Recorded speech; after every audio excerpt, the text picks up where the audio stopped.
So I am Tracy Nasbury. I'm the Executive Director at St. Paul Youth Services. Hello. And I've had the honor of being the Executive Director for almost 3 years. It'll be 3 years in September. So if you take a look over here at the PowerPoint, and then if I could have one of the youth speakers come sit by me, that would be great. So there are 5 things that I'd like to talk to you about, and we'll see how much we can get through in the time that's allowed. Number 1 is about St. Paul Youth Services. Number 2 is a youth-centric approach, shifting our lens.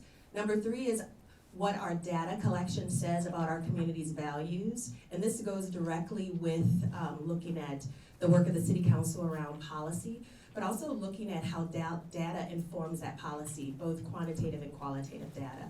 Number 4, changing our data practices. And number 5, youth power. So St. Paul Youth Services has a very smart, fair, and loving approach. The SMART stands for research-based. We look at best practices.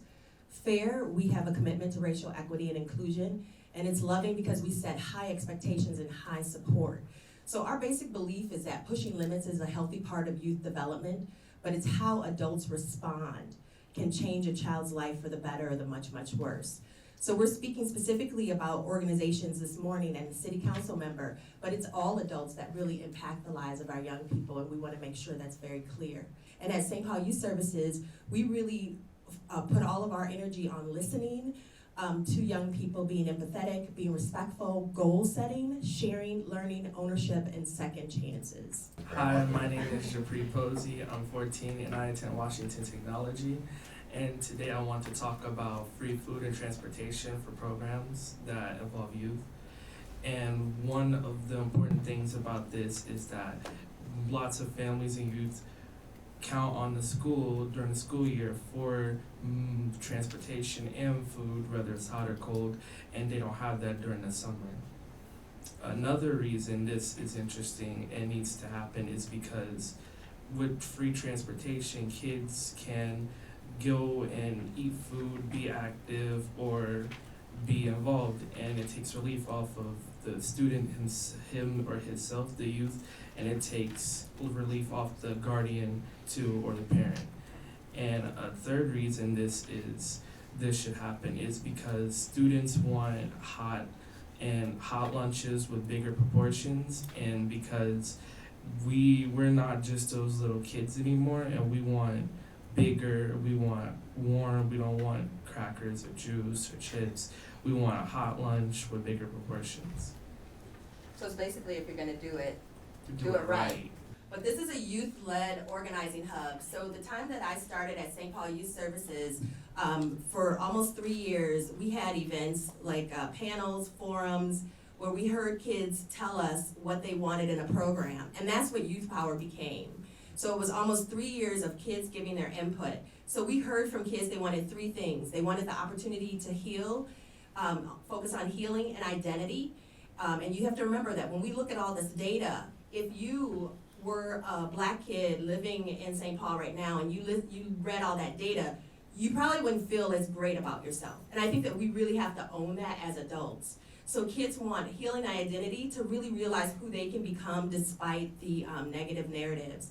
The second thing is exploration and innovation. Kids they wanted the opportunity to explore what other kids of color are doing in community, because across the country there are a lot of amazing things that are happening. They also want to look locally to see if organizations who say they focus on youth are really doing that. Are they really living at their mission? And then the last is policy change. If you remember that diagram with the circles, there's dealing with everyday issues, which is so critical, but simultaneously we have to look at policy change, which is why I'm so excited to be here for the City Council today.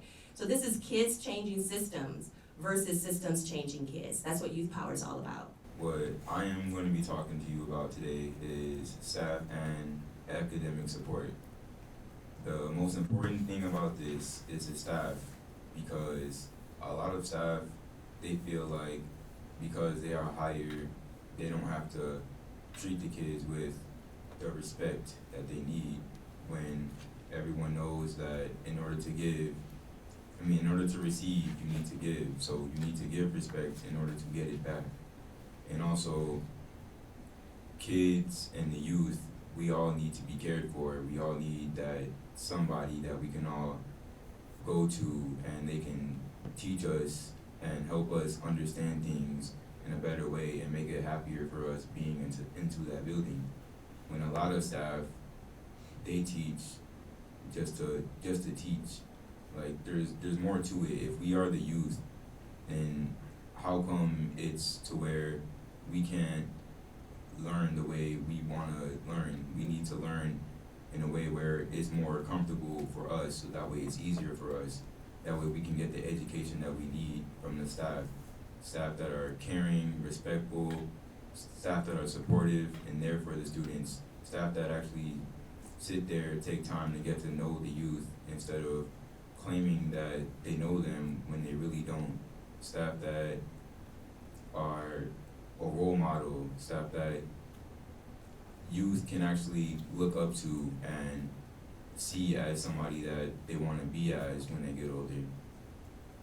In closing, I just want to tell you a few things that that the youth said specifically about YouthPower. This is a paid summer institute, leadership institute. I really want to emphasize that. The youth said that oftentimes they are asked to participate, but they are never compensated. And that I think is something that is a huge misnomer, that kids don't need money. So I just want to make sure that we know that when we ask our young people the same questions that we oftentimes ask adults, we get different responses because they have the most to gain or to lose. So YouthPower, again, 3 years in the making, young people saying this is what we need so that we can thrive in St. Paul. So I want to thank you again for the opportunity to share.